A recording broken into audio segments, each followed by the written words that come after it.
Watu wengi wanaojichua wanahisi kwamba kuna dawa ambayo atapewa ili atumie aache kujichua. Jamani, ukiona kuna mtu umewasiliana naye akakwambia mimi nina dawa za kuacha kufanya masturbation, kimbia mapema. Hakuna dawa ya kutibu changamoto ya kuacha kufanya masturbation, kwa sababu namna unavyoanza kujichua ndivyo ambavyo unatakiwa kuacha.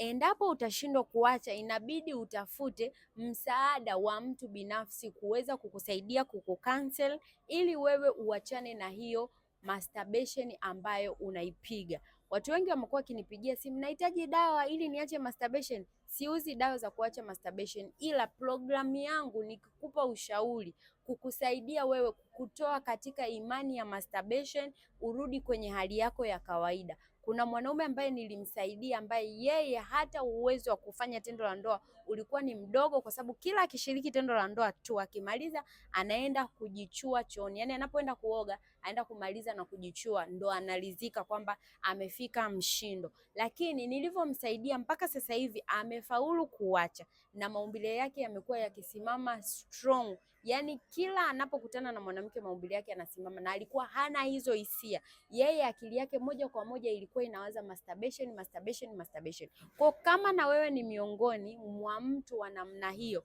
usifikirie kama kuna dawa itakuja kujitokeza ukatumia ukanywa ukaja kuacha kufanya masturbation. My dear, unajipoteza, unapoteza pesa zako. Hakuna dawa ya kutibu masturbation. Dawa utapata za kwenda kuondoa madhara ya masturbation ambayo ulikuwa unaifanya, lakini program ya kuacha masturbation ni ushauri ambao utapewa binafsi ili kuondokana na hiyo masturbation.